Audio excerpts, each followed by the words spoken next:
मुझे hi dear friends, कैसे हैं आप लोग। मुझे उम्मीद है आप सभी लोग बहुत बढ़िया होंगे और मज़े से होंगे। तो आज के ब्लॉग में आप लोगों का बहुत बहुत स्वागत है। अभी सुबह का टाइम हो रहा है, 8:10 हो रहे हैं और अभी तक परी निशु नहीं आए हैं, क्योंकि जो निशु का स्केटिंग का टाइमिंग था वो पहले शाम को 5 बजे था, बट अब हो गया सुबह।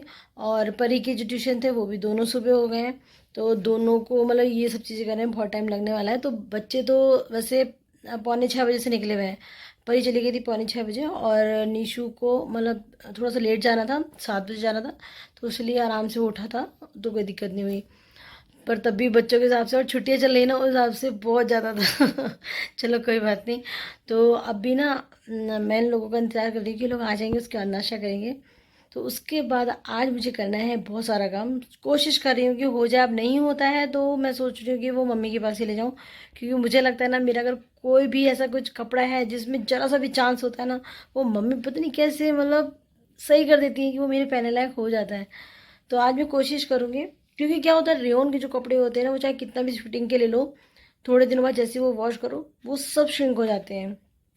ये बहुत गंदी बात है मतलब इस तरीके के कपड़े में।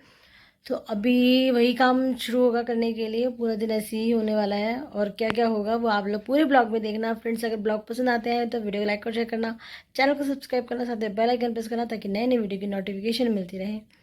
तो फ्रेंड्स, चलिए आज के ब्लॉग को शुरू करते हैं, बिल्कुल भी देर नहीं करेंगे।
यहाँ पे स्केटिंग एकेडमी में आए हुए हैं।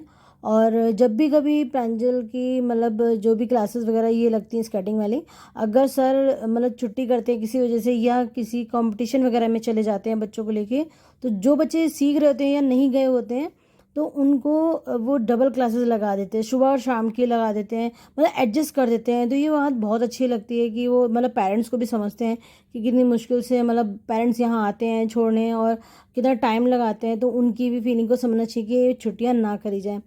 तो यहाँ पे अभी हम लोग शाम के टाइम पे हैं और आज कुछ ऐसा हो गया स्टार्टिंग में कि जो कि आपको वीडियो के लास्ट में बताऊँगी मैं।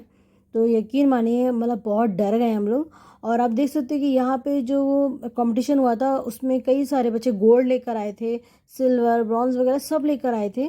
तो उसका सेलिब्रेशन चल रहा है। तो प्रांजल तो खैर नहीं था, पर जो भी बच्चे नहीं थे ना उनको भी सेलिब्रेट करने का बहुत अच्छा मौका मिलता है। तो आज सर ना इनको कोल्ड ड्रिंक दे रहे हैं, क्योंकि गर्मी बहुत है और बच्चों की डिमांड थी। तो आप देख सकते हैं कि यहाँ पे कुछ बच्चे चला भी रहे हैं, कुछ स्केटिंग वगैरह भी कर रहे हैं, कुछ अपना वहाँ पे ड्रिंक भी ले रहे हैं जो कोल्ड ड्रिंक है। तो कुल मिला के फुल्ली इंजॉय हो रहा है। और निशु आज बहुत सहमा हुआ है, वो आपको वीडियो के लास्ट में पता लगेगा। प्लीज़ पूरा ब्लॉग देखना।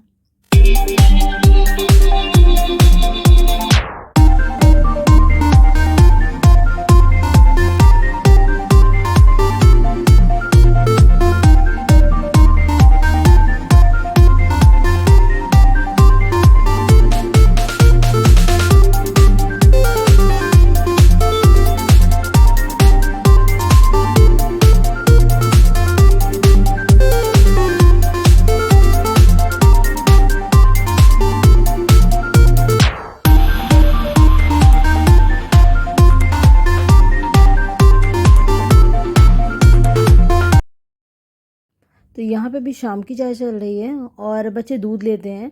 और आप देख सकते हो कि ये जो जितनी भी कचरी और पापड़ दिख रहे हैं ये सारे परी ने भुने हैं, क्योंकि मैंने परी को होली के टाइम पे ना एक दो बार करके बताया और परी को भी इसमें बहुत इंटरेस्ट आया। उसको लगा कि ये तो बहुत आसान है, मैं तो कर सकती हूँ। और सबसे बड़ी बात कि मैं जब चाहूँ कर सकती हूँ। तो परी ने सारे फ्राई किए हैं और मेरे ख्याल से ऐसे ही शायद धीरे धीरे करके वो बहुत सारे ऐसे किचन के छोटे छोटे काम हैं जो सीख जाएगी। तो मेरे ख्याल से ये बेस्ट तरीका है बच्चों से चीज़ों को हेल्प लेने का भी और काम कराने का भी। तो यहाँ आप देख सकते हैं कि निशु फुल मस्ती में है, वो भी इस वक्त सब कुछ भूल चुका है और खूब अच्छे से मतलब एंजॉय कर रहा है। बट उसके दिमाग में है अभी भी बात, और हम लोग खुद भी चाह रहे हैं कि उसके दिमाग में रहे ताकि डर बना रहे। कई बार बच्चे ना शरारत करते हैं, जैसे मंकी वगैरह आ जाती हैं। तो गाइस आज बहुत बड़ा हादसा होते होते टल गया, मतलब बहुत ही बड़ा हादसा होते होते टल गया, मतलब जिसकी उम्मीद भी नहीं की जा रही थी ना, कुछ ऐसा हुआ। तो ये हुआ कि आज जब सुबह निशु गया था अपनी स्केटिंग क्लासेस, तो शाम को भी जाना था। तो मैं मतलब आज शाम को मैं निशु के साथ चली गई थी। तो हुआ ये कि जब निशु वहाँ पे अंदर गया तो हम लोग ना वहाँ पे जाके बस खड़े ही हुए थे। तब तक बच्चे बहुत कम आए हुए थे और सब लोग अपने मतलब जो भी स्केट्स वगैरह होते हैं वो बांध रहे थे। तो निशु को ना वहाँ पे वार्म अप करना होता है। तो जैसे ही वो वहाँ पे साइड में मतलब राउंड लगाने के लिए गया तो वहाँ पे ना एकदम अचानक बंदरों के चिल्लाने की आवाज़ आने लगी। तो मैंने नोटिस भी किया था बट मैंने इग्नोर कर दिया क्योंकि मुझे लगा कि ऐसे चिल्ला रहे होंगे। बट वो उस वक्त निशु को कट कर रहे थे, मतलब पर निशु बाल बाल बचा। पता नहीं कौन से भगवान की कृपा थी, शायद सभी भगवानों ने अपना आशीर्वाद बना के रखा हुआ था। मतलब प्रभु भगवान कोई सी दिक्कत ना हो मेरे बच्चे को। मतलब निशु बहुत बड़े हादसे से बच गया वरना क्योंकि जो एरिया था वो साइड से गया हुआ था। बस गलती निशु की यहाँ पे ये थी कि सभी बच्चों के साथ जाना चाहिए था। अचानक वहाँ बंदर आ गए, कुछ समझ में नहीं आया, तो निशु को एकदम से वो हाथ पे हिट किया तो इस साइड पे हल्का सा खरोच आया। तो एक मतलब पास में डॉक्टर है, उनको हम लोगों ने दिखाया। तो मतलब ये जिस वक्त ये चोट लगी थी ना उस वक्त वहाँ पे जो गार्ड थे और जो सर थे सर ने तो तुरंत डेटॉल वगैरह लगा दिया था और ये था कि कोई चिंता की बात नहीं है। और क्योंकि हम लोगों ने भी देख ही लिया था, बट वो मन में होता है ना बच्चे के लिए, वो भी बंदर का कट किया हुआ। तो निशु खैर उस वक्त बहुत डर गया था और आपने देखा पूरे स्केटिंग में वो जब स्केट मतलब चला रहा था तो उसमें काफ़ी डरा हुआ सहमा हुआ सा लग रहा था। पर हम लोग चाहते थे वहाँ से ना तुरंत आ सकते थे, पर हम लोग लेकर नहीं आए वहाँ से। मतलब हमने सोचा कि थोड़ी देर खेलेगा ना तो वहाँ पे नॉर्मल हो जाएगा बच्चों का। पर वो डरा हुआ था, बहुत ही ज़्यादा डरा हुआ था। पर हमने फिर भी सोचा कि हम वहीं पे खड़े भी, तो इत्तेफाक से आज मैं भी गई थी। तो फिर उसके बाद हम लोगों ने मतलब जैसे हम लोग बाहर आने लगे तो वहाँ के गार्ड ने कहा यहाँ इसमें नमक मिर्च लगा दो। वही जो पहले सब लोग करते थे कि नमक मिर्च लगा दिया तो जहर कम हो जाता है। पर क्या कहते हैं, निशु इसके लिए तैयार नहीं हो रहा था। पर मतलब उस वक्त हमें लग रहा था जो हम कर रहे हैं वो सही है। तो खैर वो जो भैया थे वो बाहर से कहीं से लेकर आए नमक और मिर्च और उसमें लगाया। फिर डॉक्टर को दिखाया यहाँ पास में। तो जब पास के डॉक्टर को दिखाया तो उन्होंने कहा जिला अस्पताल लेकर जाना है। तो हम लोगों ने सोचा कि चलो ठीक है हम जिला अस्पताल लेकर चलेंगे। तो मेरे एक रिलेटिव है जो कि मेरे मामा जी हैं, वहाँ के डायरेक्टर हैं। तो हमने सोचा कि चलो उन्हीं से ही मिल लेते हैं। तो पहले फ़ोन में हम लोग कांटेक्ट करते रहे पर ना पॉसिबल नहीं हुआ है। पर अचानक ना फ़ोन मिल गया तो हम लोगों ने बात की। तो उन्होंने बोला है कि कल सुबह आना। तो मैं कल सुबह आपको बताऊंगी कि क्या रिजल्ट रहा, क्योंकि हम लोग सच बताऊँ बहुत डर गए हैं, कुछ समझ में नहीं आ रहा है कि मैं क्या करूँ। और निशु इतना रो रहा था, मतलब घर में आके, बाहर उस वक्त नहीं रो रहा, मतलब रोया भी वो इस वजह से नहीं कि उसको कट कर लिया बंदा ने, कट के हल्के से खरोच से आए हैं। तो वो डर इस वजह से गया कि इंजेक्शन लगेंगे, क्योंकि हम लोगों ने उसको मतलब ये बताया था कि तुम्हें इंजेक्शन लगेंगे। और भाई बताना भी ज़रूरी है क्योंकि बहुत ज़रूरी होता है ये सब चीज़ें। तो कभी भी ना इन सब चीज़ों को इग्नोर नहीं करना चाहिए। अगर बंदा ने कट किया है, डॉगी ने कट किया है, तो बताना बहुत ज़रूरी है बच्चों को, क्योंकि अगर ये नहीं बताते हैं बच्चे तो बहुत बड़ी प्रॉब्लम में आ सकते हैं।